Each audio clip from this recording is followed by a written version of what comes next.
Welcome to another episode of Dad Up, everyone. Thank you guys very much for joining me. I'm super excited about the guests I have on today.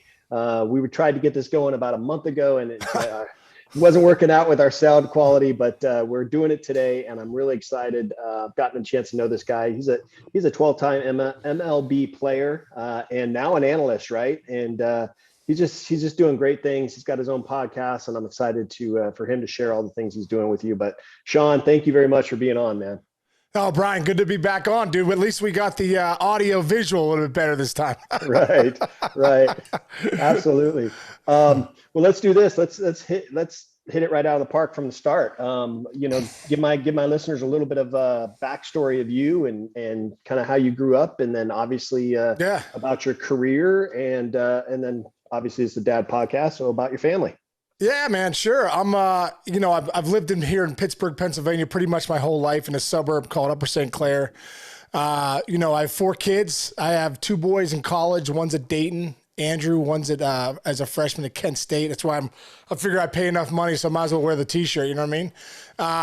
And then I have 2 little girls. I have one. My daughter Carly's is a sophomore in high school, and I have a little one, Jillian, that's in 6th grade. So, I'm really running the dad. I'm running the full court press, being a dad, which is probably the most important job of my life. But I tell you what, I go back in this town, to my mom and dad. My mom and dad are still alive, thank God. They're on the other side of town here. I moved back to the town I grew up in. Have been here raising my kids, and it's so funny because it's like a time warp for me, Bryan. Everything's still the same, but I'm just older. I'm like, what the heck? I'm still feel like I'm 14, but I'm 47. What happened here? So it's crazy. But for me, it's funny because I drive by the same baseball fields I used to play at. I drive by the same parks I used to play at, my buddies, my high school, my elementary school, all that stuff. It's still the same. It's crazy. But time changes in the seasons of your life, right? And I think for me, when I go back to being the son of Jim and Joan Casey, so many things happen for me, to where I'm at today. And I think that's one of the cool things when I look back, even for my major league career. Like I did all the things here, playing my little league baseball and training league baseball and t-ball and all that stuff. And then for me, baseball was my favorite sport, but I also played basketball. I played a little bit of soccer. I played some football, all those things. And all those fields are still here, And when I was 14 years old, I think probably some of the biggest lessons I learned as a man, but also as the son of my parents, happened to me probably my freshman year in baseball.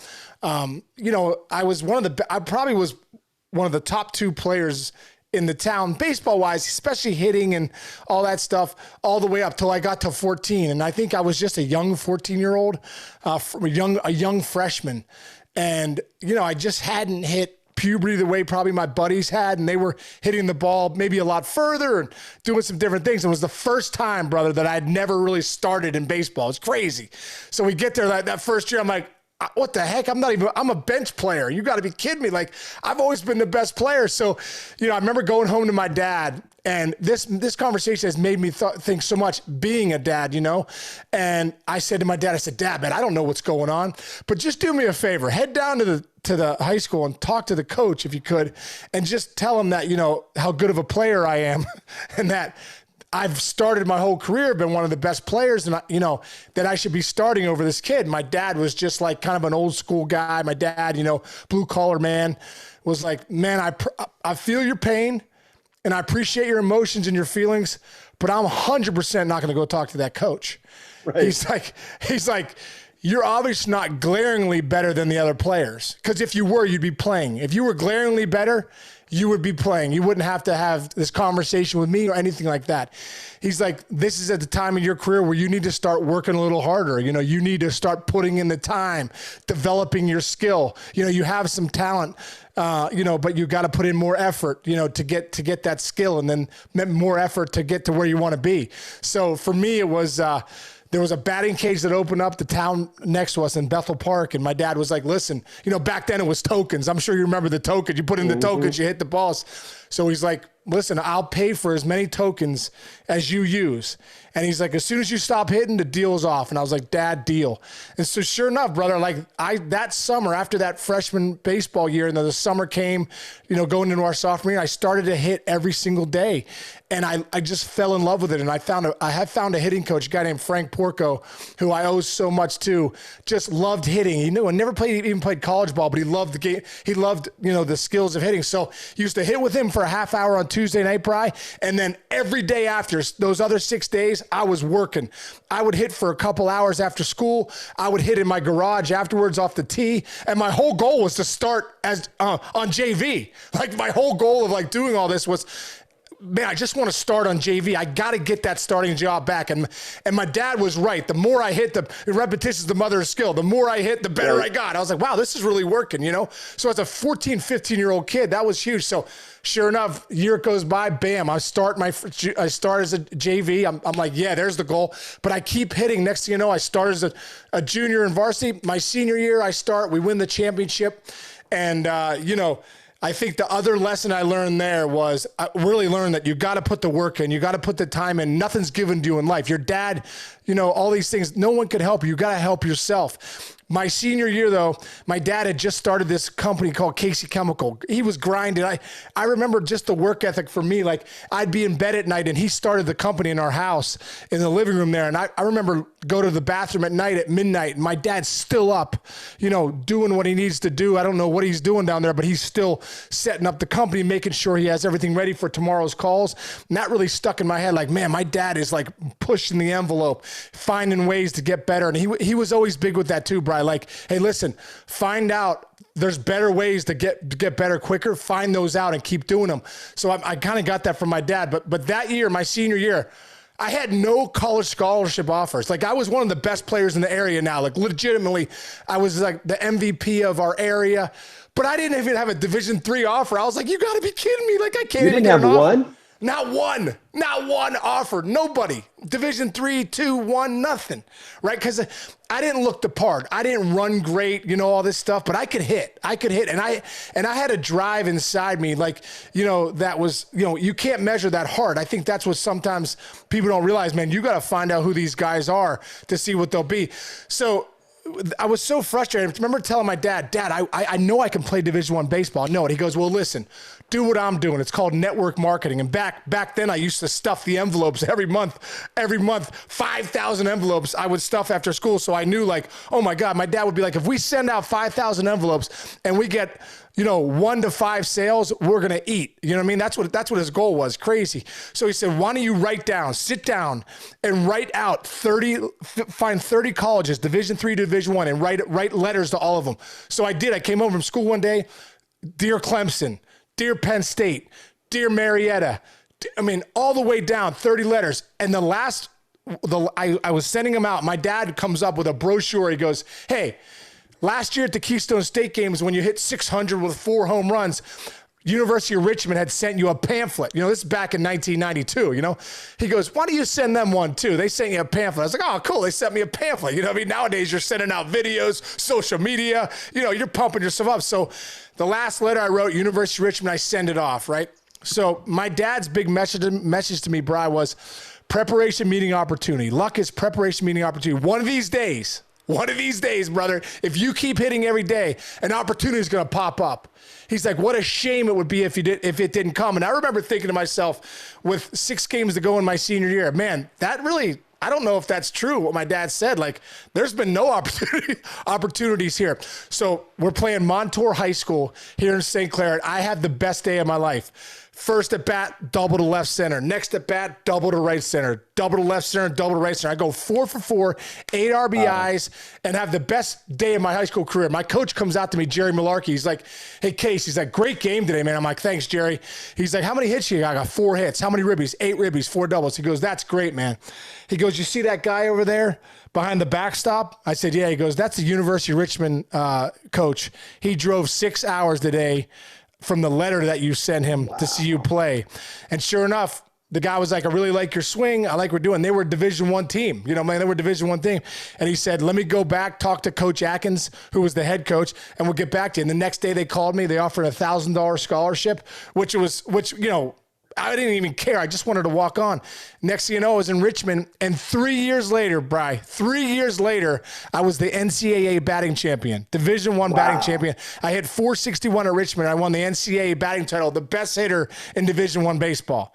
So just crazy how the conversation went with my dad, the good man of, no, man, you got to work for what you're getting. No one can help you talk to a coach. You got to put in the time. That's the way to go. And then the other lesson was, hey, nobody's coming to you, man. Nobody's going to come to you. You got to take the power of being deliberate, right? The power of being deliberate. You got to go take your life and not react to everybody and wait for people to come get you. Got to take action and go get it. And those two lessons right there were a huge reason I played 12 years in the big leagues. Wow, man, that is so cool. I mean, huge tribute to your dad for not only leading by example, because you said he was up all hours of the night working, trying to build this company. I mean, so he's leading by example. He's telling you everything that he's willing to do himself, which is powerful in itself. It's a lesson right there.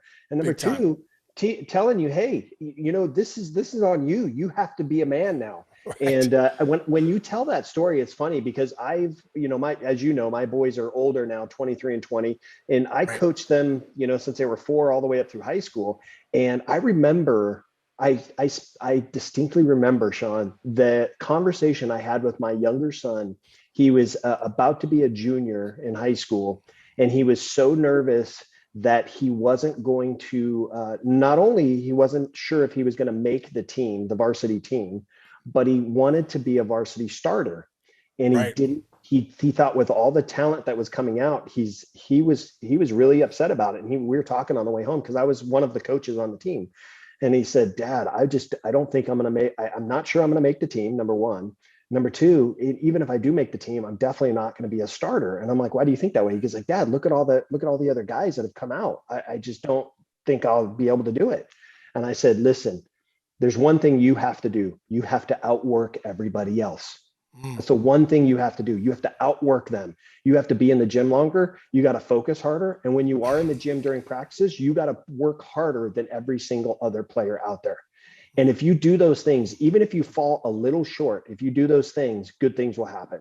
And I mean, that was the only conversation I had with him about it. And he took it to heart. He really grinded. He really busted his tail. And it was about another month or so before we named the varsity players and then who our starters would be. And I wasn't involved in that decision making because my son's on the team. I had to step back from that role. So the head coach of the team, he named the varsity players and he named the starters, and my son was one of them.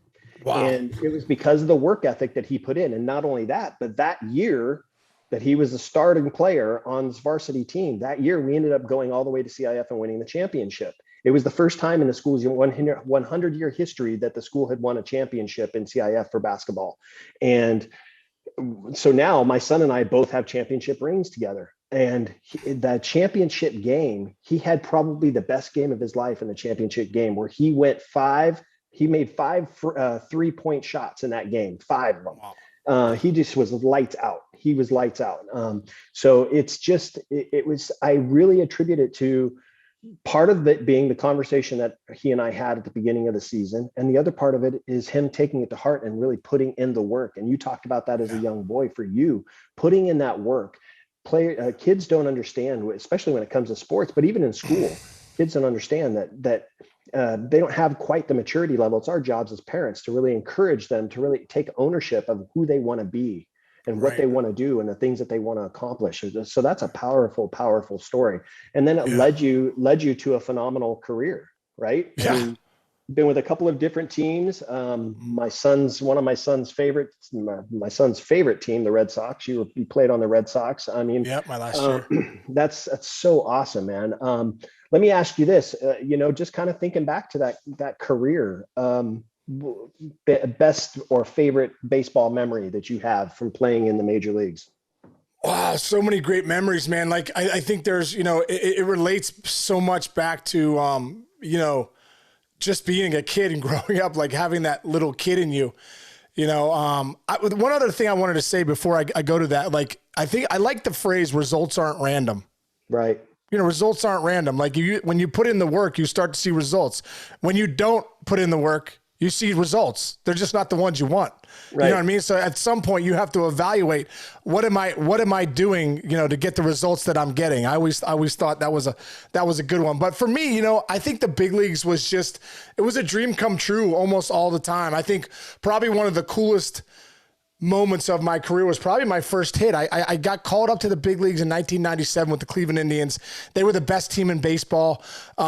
I had just hit a home run to win the AAA championship, and I went in the office of Mark Shapiro, who's now the CEO of the Blue Jays. At the time, he was the minor league director of the Indians, and Bryan, who was the manager. And they were like, "Hey, man, congratulations on that home run to win the championship." We had the champagne going in the clubhouse, and they're like, "But your season's not over. You're going up tomorrow to meet the big club in Chicago against the White Sox." And I was just blown away, and it was the coolest phone call of my life. It kind of chokes me up to this day. I remember just thinking, I just need to call my parents. I just need to call my parents right now. Like, they are the ones that need to know this information, especially my dad at the time, just his love for baseball was the reason I love baseball. So, back then there's no cell phone either. So I'm like, oh boy, how do I got to get to a payphone. You know what I mean? Back there's no, you're not dialing anybody. I had to get to a payphone. So I run out of the clubhouse, run back onto the field, up to the concourse in Iowa. We're in Iowa playing the Iowa Cubs. And the stadium, the lights are still on, but the stadium is cleared out. So I run up to the concourse. I find this payphone. Boom, I dial collect to my parents. My parents answer. I'm just like, there's no real internet back then to like follow a game. Like, you could stream stuff now. You couldn't back then. Right. So I said, oh my gosh, two great things just happened. I just hit the home run to win the AAA championship. And I said, and I just got called up to the big leagues. I'm like, I can't believe it. It's unbelievable. And my dad, just a great Jim Casey, enthusiasm for life, was like, yeah, we'll be there. I said, I'm going to Chicago. We'll be there tomorrow. And it was just one of those calls. It was literally I was on cloud nine. I start to cry. My parents start to cry. It's literally like the dream come true. Like, I can't tell you how many times I'm in the backyard playing wiffle ball with my buddies, and I'm thinking, oh, Sean Casey homers in the big leagues, or hey, Sean Casey homers in the World Series, So that next day I go to Chicago. I'm on the bench. Me, Richie Sexton, like Einar Diaz, Enrique Wilson, like some really good players get called into the big leagues, guys that end up being all-stars on other teams. And in the eighth inning, I'm sitting at the end of the bench. I'm eating my sunflower seeds. I'm nervous as I don't even want to get in the game. I'm like, I'm just so happy to be here. Don't put me in. Let me just enjoy this. So in the eighth inning, Johnny Gorel, who was the bench coach at the time, because I was like, Case, he's like, hey, listen, if Dave Justice hits, you're gonna hit for him. And I'm like, oh my, I'm in literally a lead balloon just went into my stomach. I was like, oh, I don't even think I could get up. I was so weighted down. I was like, all right, that sounds good. So I could see the inning evolving, and Justice is going to get up. So they're like, hey, Case, get ready. I'm like, oh my God. But I realized, Bryan, our equipment never made it from AAA to the big leagues. Whatever reason, it got lost on the flight. So it was coming the next day. So I go over to the helmet rack, and when you get to the show, when you're in the minors, you got the double ear flap. Well, when you get to the show, a big thing is that you got the single ear flap, right? So I don't even have a helmet. I don't have a bat. I don't have batting gloves. I don't have equipment. So I'm over at the bat rack scrambling, and I'm like, okay, I go through all the helmets. Oh, Tony Fernandez is a 7 1/4 lefty helmet. So I'm like, Tony, I don't know anybody either, right? So I'm like, oh, but I'm desperate times call for desperate measures. So I'm like, Tony, any chance I could borrow your helmet? So bam, he gives me his helmet. Manny Ramirez swung a T141 Louisville. That's what I swung. So I start going through the bats, pull out a T141 Louisville. I'm like, hey, Manny, I know I don't know you, brother, but any chance I could use your bat? He's like, mi hermano, go ahead. So bam. So I used Tony Fernandez's helmet, Manny Ramirez's bat, and the guy named Jeff Manto's batting gloves. I go up there, and my dad, my whole life, my parents were right behind the dish. My dad, my whole life, I call it the Jim Casey fist pump. Every time I went to a bat, from 9 years old, I'd look over him when I was going on deck, and he'd always go like this, and I'd always give him like a fist pump. And I swear to God, Bryan, I walk on the on-deck circle. I look up in the stands. My dad just comes to life. The biggest fist pump you've ever seen. He stands up. He can't believe it. Gives me the double fist pump. I kind of give him like, oh my God, we're in the big leagues. I gotta keep this subtle. So I give him, one of these. I go up to my first at bat. I get the pitcher, Jeff Darman, gets me one ball, 2 strikes. And I don't even remember the first 3 pitches. They were so, I was like in a spirit world. I was like, I can't even believe it's happening. So and when I got the 2 strikes, I'm like, I got to lock it in here. So I remember taking a deep breath, locking it back in. He throws me a 1-2 slider. Bam, I hit a ball to the right side for a hit, first big league hit. And I just remember sitting there. My parents are going crazy. I got 5 buddies that probably have been overserved from college that are there. They're going crazy. You know what I mean? And I'm on first base, and I literally I have this thought. I did it. Like, if I don't get another hit in the big leagues, I did it. Like, I'm in the books, all that work, all those stories that I already told you, 14 and 18, I'm in the big leagues and just got a knock. I can't believe it. And then, I end up scoring. So that for me is one of the greatest memories ever. And the moment with my dad, the fist pump, they were going crazy, and my mom. And then fast forward about 2006, I homered in the 2006 World Series in Game 4 against Jeff Suppan. And I can remember in St. Louis rounding the bases, swear to God, when I'm round first and I'm up in between first and second, goes through my mind, oh my God, I just homered in the World Series. Like, the dream to get to the big leagues, and then the dream within the dream to be in the World Series and homer like you were playing wiffle ball in your backyard. Those 2 moments to me forever will be 2 of the biggest moments of my career. That's awesome, man. That's awesome. Yeah. I could just see your dad. I could see your dad. He's so excited, man. Your Cloud 9. Your college buddies are jumping up, spilling their beers. Yeah. My one buddy's got a green wig on, John Cunningham. I'm like, okay. I told the traveling secretary the next day, I said, hey, when you leave tickets for these guys, put them down the left field line. Make sure they're not behind the dish. Yeah. Dude, honestly, I could just picture myself. If I was in your shoes and I get up to bat and I hit that ball for my first hit, I don't know that I would run. I would be like, I can't believe I hit it. I know. You're paralyzed. Yeah. Oh my God. It was crazy. So crazy, man. What do I do now? Run. Yeah. Oh, okay. That's so cool. Great, man. That's so cool. Great. Now I want to kind of getting into the kind of whole fatherhood role now. I mean, you've got 4 kids and you got a couple boys. I mean, were they into sports? Both my boys play Division I baseball. Okay. One plays at Dayton, one plays at Kent State. So, it's kind of the same message for me with them. I'm like, listen, like, nothing's going to be handed to you in life. Like, you actually have to go put the work in, and you're either going to do it or you're not. So if you want to play Division I baseball, there's a lot of work that goes into that in high school, and there's a lot of effort that goes into that. So you got to actually show up for yourself and put the work in, which they did. And I think that's the reason they're both playing Division I baseball is, I used to love going down to the batting cages and hitting with them after school, or they would hit by themselves a lot too. So that was great. Even with my daughter's playing volleyball, it's kind of the same message. If you love it, then and you want to go to the next level, there's always a price to be paid, for that next level. Right. So, did your kids experience you in the major leagues? You know what? When I homered in the 2006 World Series, they were up in a box, but I think they were pooping their diapers and coloring. So they got, so not really. The only time they ever really experienced me, I think that they remember, was when I was in Boston. The 1 year I came off the bench. I mean, I started my whole career, 10 years. And then my last year I came off the bench in Boston.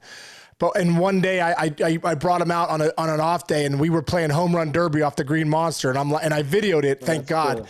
And they remember that a little bit. They remember hitting, them hitting balls off the Green Monster, and I think Andrew was 6, and who's in Dayton now, who's 20, and then Jake was 5 at the time, and he was and then Carly was like. I think Carly was like 2. So, I don't think they totally remember me playing, but they do remember a little bit in Boston. You know what I mean? They remember me more as an MLB Network analyst now. You know what I mean? It's ridiculous, so I got to one of the other great memory for me, Bryan, was I'm from Pittsburgh, and I got the first hit and homer at PNC Park in 2001, which was an unbelievable moment. So every time that we go to a Pirate game or we drive by, I go, hey, I know you don't know your dad played in the big leagues, but I got the first hit and home run right there in that park. So I always let them know, I always let them know. That's cool. That's cool. I talked to one of my good friends, Shea Hillenbrand. I mean, obviously, you know him. I've talked to him about his story. And one of the biggest challenges that he talked about when I've spoken to him about his baseball career is the fact that he was absent from his family a lot. And that happens with, especially in major league sports or in professional sports, for athletes. I mean, was that a challenge for you? How did you balance that? Because you got young kids now that are, essentially, toddlers, but they're young kids that, and you're away a lot, traveling and stuff. How much of a challenge was that for you? It's a challenge. I mean, you move as a big leaguer, you move 3 times a year. You're 6 to 7 weeks of spring training. You're 6 to 7 months in whatever city you're in. And then most guys live in the off season, have a different house. Like I lived in Jupiter, Florida in the off season for 4 months. I was in Cincinnati for 8 years of my career. So we're in Cincinnati for 6 months. And then you're in Sarasota, Florida for spring training for 6 to 7 weeks. So it's a tough family life. It's not like, it's not all you think it is sometimes for the family. So it was tough. It was tough on my ex-wife at the time. It was tough on, the kids. It's a grind. It's a grind of a family life, but I think you do the best you can, knowing that you have an opportunity to obviously fulfill a dream for yourself, and you have an opportunity to set up your family financially if you do it well, and it's only a small block of time. I was lucky that my kids were young when I got done playing. When I was done playing, they were 6, 5, and 1. And then we had another kid, Jillian, when I was done playing. So, I think the biggest thing as a big league player, you do the best for your priorities. You have to find out, you have to make sure you put the effort into when you have time with your kids. Like every day I would wake up at home, I'd make sure to get up, play with the kids, go to lunch with them. Every day after the game, they would come in the clubhouse. I would hit in the cages with them. I was always, whenever I had spare time, it was kid time, and I think that was a really big thing for me was, even though I was gone a lot, I was still around a lot enough to bring them in the mix and know that my kids and my wife were a big priority. Oh, that's good. That's good. I mean, just the fact that you're intentional about your time, not only with your, baseball career, but also with your family time. You're intentional about it. So that's awesome. Now, just kind of thinking, when I obviously, as I've coached a lot of sports. I coached basketball. I coached baseball for many, many, many years. Right. And one of the things that I always faced as a coach is I hear from parents, I see parents living through their kids' eyes. They want their kids to be the next major league player. And kids grow up wanting to be a major league player or a professional basketball player, play in the NFL. For a parent right now, what would you say to parents right now that have these aspirations for their kids, or have kids that really have this goal or this dream to be in the major leagues? What would be your advice to them? Well, first off, as a parent, you can't want for your kids more than they want for themselves. I used to tell my kids all the time, listen, I'll hit with you every day, but I'm not going to ask you to go hit. If you want to go hit, boom, we're in the car, we're rolling.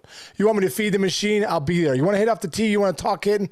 I'll do it. But at the end of the day, I can't want it for you. I can't be like, let's go hit. You got to do this. You got to do that. Kids are going to have to want to do that themselves. And, I think one of the biggest thing is I call the phone the dream killer. You want to have some dreams and you really want to play in the big leagues, or you want to be a professional athlete or anything in life. If you want to be a lawyer, a doctor, go to college. There's a lot of time that goes into that, to developing a skill. That phone and that dopamine rush that you get from Instagram and TikTok and Twitter and all these things, it'll kill that time, because the one thing you really have, that your precious commodity, is time. And to develop a skill, you actually have to put time into it. So I would say first thing, like, man, careful about where you're spending your time. Careful about things. That's one of the biggest things. And as a parent, I think a lot of parents need to chill out. I think a lot of parents need to step off. I was just talking to a buddy of mine that works at the MLB Network, and we were talking about how he's coaching this team in Atlanta. And, this guy played 16 years in the big leagues, and the parents are calling him saying, we paid all this money. Why is little Johnny not playing? And, he kind of in his face about things. And I'm like, wow, that's unbelievable. And then little Johnny's sending him a note knowing that his parent talked to my buddy saying, I love this team. I can't believe my dad said that. So I think sometimes as parents, and I feel it too, I have to take the urge and step back and say, no, my kids need to figure things out on their own. And they need to do whatever they need to do. So for me, I was always kind of trying to stay back and let my kids figure it out, but be them to support them. And I think as parents, sometimes when we get too into our kids' business, it's not fun anymore. It's not, sports are hard. And when you're in there saying you need to do this and do that and living vicariously through your kids, man, the fun of that can get zapped right out with the kids. So I'd say step back, let your kids enjoy and have fun in sports, become good teammates, serve each other when they're on the field, have an impact for your community, and sit back and enjoy it. Yeah. I think it's important for parents to understand, and something that I talk to a lot of parents about, especially in sports, is that one of the greatest joys is just watching your son or daughter playing in a sport. And I can understand the frustration of maybe they're not getting enough playing time as you think they deserve. But the fact that they really just need to sit back and let their kid own it and develop those skills to really earn that spot, I think is important. But you're absolutely right. I mean, sit back, just relax, enjoy it, and let them enjoy the journey of going through it, because listen, it's a very small percentage, as you know, it's a very small percentage of kids that even make the major leagues or make professional sports, become a professional athlete. But the fact that you're allowing them to enjoy this extracurricular activity, as long as they're keeping their schoolwork up, and just be there for and support them. I think for me, with my boys, kind of growing up in playing in sports, I always told them, I always had, there was two rules that I had for, now I'm talking about basketball because I coached a lot of basketball years as they were older, but it's the best it's the best sport to watch your kids play, basketball. I mean, my kids played high school basketball, and I would rather watch that than high school baseball. Sometimes high school baseball is like watching paint dry, but high school basketball, you're like, man, this is unbelievable. The action, action nonstop. You're absolutely right. But there was two things that I always told my boys. Number one, at the end of every practice, I want you to go to the coach, not only thank them for practice, but I want you to ask them, what do I need to work on? Yeah, I like that. That gives the coach, hey, this player's wants to know what he needs to work on, wants to know what he needs to do to get better as a player, and shows that he's interested. Number two, when they were sitting on the bench, I always told my son, if you're pulled out of a game or whatever, and you're sitting on the bench, I want you sitting as close to the coach as possible. So if you have to tell players to move down, tell them to move down. But you sit as close to the coach as possible, because when the coach is sitting on the bench and he's looking for a player to put in, right, and he looks to his left and he sees you sitting right there, you're going to be the first one in his head. He's going to go get in. So, so those are the two things that I always told my boys. And you know what? They did it. They did those things. Every single practice, they were asking the coach, thanks, coach, for practice. What do I need to work on? What do you think I need to work on? What did I not do so well today in practice that I need to work on? And it's just important lessons. But I sat back and watched. I didn't allow it. And the other thing my boys were really good about me with is that they didn't call me dad when I was on a baseball field or a basketball court. They didn't call me dad. They called me coach, because we had that level of respect. When I'm coaching, I'm your coach. I'm not your dad. When we get in the car and we're on our way home, then the dad hat goes back on and we can talk.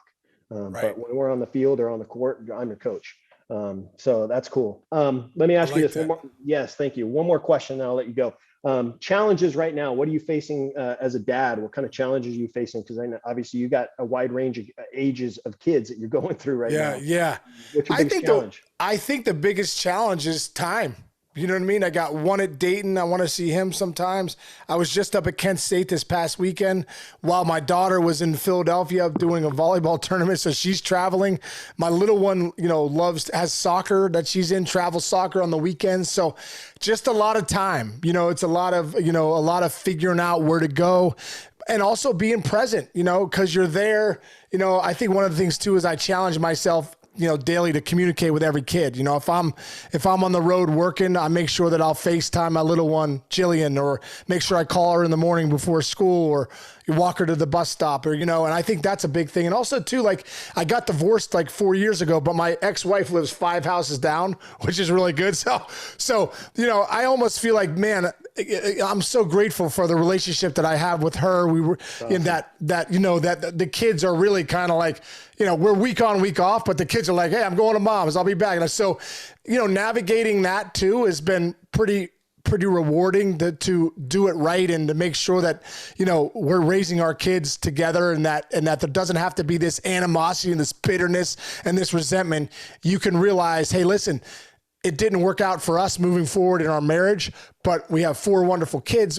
I'm so grateful that she's the mom of my kids. And so I think navigating that sometimes is a challenge, but it's so worth it. And I'm very grateful, like I said, for that, the amicability that we have of a relationship with my kid's mom. Yeah, I think co-parenting is obviously more of a challenge than it is just being in the same household together. But the fact that you guys are doing it right is, you know, I give you guys credit. That's awesome, because it's difficult. And I've experienced a lot of parents that I've dealt with over the years that don't co-parent well. And it doesn't impact them the way it impacts the kids, negatively impacts the kids. And so that's awesome that you guys are doing that right.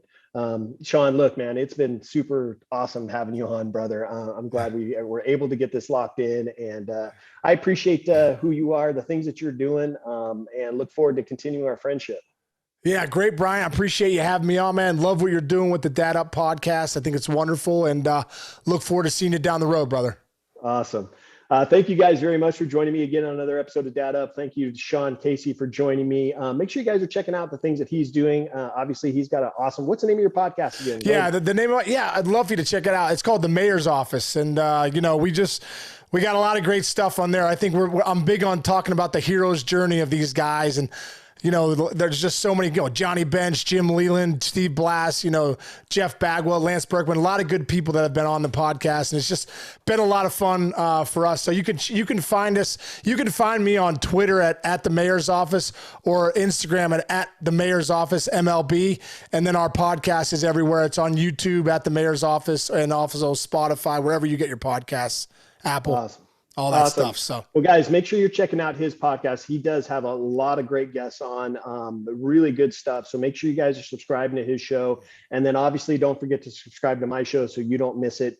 New episodes come out every single week. But I thank Sean Casey again for being on the show. And I thank you for tuning in and watching, listening, wherever you are. And make sure you guys check out the next episode of Dad Up.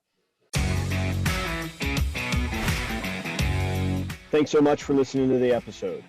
Make sure you guys subscribe to my podcast and YouTube channel.